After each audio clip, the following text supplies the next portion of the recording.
Hi guys! Ayan, good morning sa ating lahat. Ayan, magsusundo po kami sa airport at susunduhin ko po yung pamangkin ko at ng bayaw ko sa airport dito sa Hong Kong. At ayan nga, baka siguro nakalapag na yung sinusundo namin dahil 9:30 yung lapag ng susunduin namin. Pero malis kami ng city, 9:55 na. So, late na kami. Ayun. So, ayan. Ang ganda naman ng araw. Sobrang init. At ang aliwalas ng panahon. Kaya, ayan. Sobrang init po habang nagmamaneho. Buti na lang may aircon sa loob ng sasakyan. Kaya, ayan. So, ayan guys. So, pag titingnan nyo lang yung tanawin habang kami on the way sa airport, napakaganda ng tanawin. So, ayan, yung videographer ko is yung sister ko. So, pasensya na kayo dahil kalahati lang yung nakikita sa sa paligid. Ayan. So, napakaganda talaga ng mga infrastructures dito sa Hong Kong. Napaka-high-tech guys. Ang ganda ng daan. Pagkagawa nila sa mga bridges dito sa Hong Kong. Napaka-amazing. At ng tunnel, ang gaganda ng tunnel. Ang hahaba pa ng tunnel guys. So, yan yung madalas naming iniisip kung paano nila nagawa yan. At yun na nga guys. Sana may ganito din sa Pilipinas para lahat ng transportation kung saan pupunta ay napaka-convenient para sa lahat ng mga commuters, lahat ng mga nagta-travel, ganun. So, dito sa Hong Kong, napakaganda po ng transportation.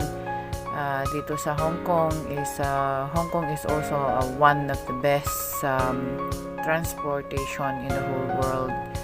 So, wala po masyadong traffic. Ayan.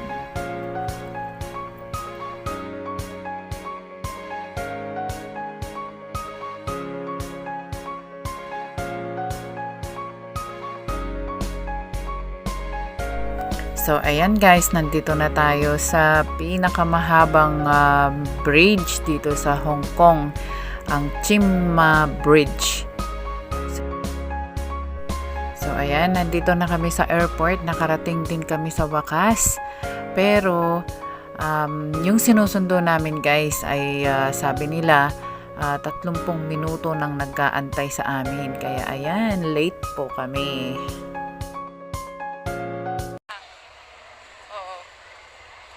So, ayan, nandito na kami sa airport. Kaya nga, tanungin mo if A or B.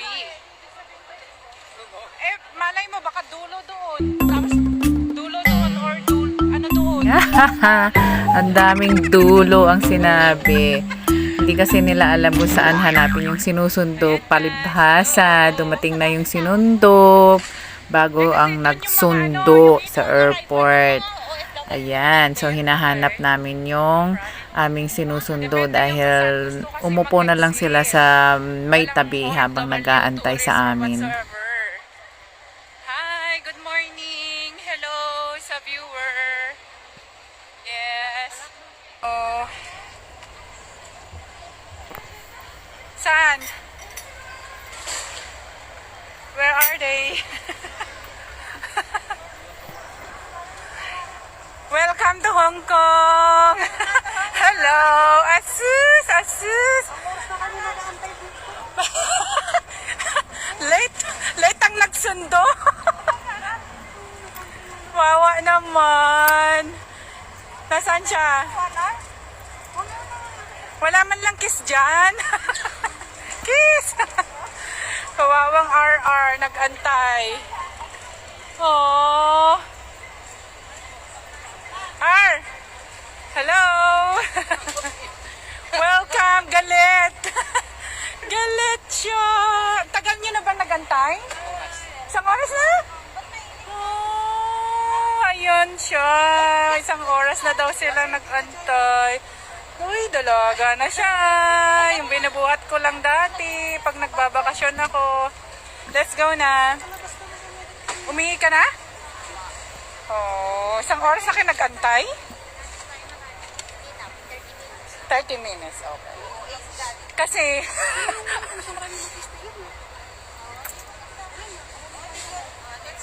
ayan na. Anong tanong? Walang tanong? Yun lang naman ng question nila. Let's go. Inaantok. Oh, nasusuka ka o gutom? Oh, okay, let's go. Kain muna tayo. Hi guys, ayan. Late kami. Sorry naman sa aking pamangkin. Ayan na yung binubuhat ko lang siya dati. Kinakarga-karga ko. Ngayon, dalaga na siya. Tuwing bakasyon ko, grabe to. Ito lang yung yung parang baby ko siya. Ayan. Ayan, oh. Hello. Hi. Hi daw. Mama Josie, nandito Hi, na Ma. ako. Dito na po ako, Mama Josie. Wala na siyang lakas kasi gutom na daw siya. Grabeng puyat. As in, anong oras kayo umalis sa... Ano? Nahilo ako sa plane. Nahilo siya sa plane daw. Nahilo siya sa plane. Saan tayo kakain? Dun. Oo. Biruin mo yung biyahe nila. Magpa? Doon? May wifi dito. Connect ka lang sa airport wifi. Oo. Sana mabalik ka na dito sa susunod. Hanap ka ng trabaho. Pares lang.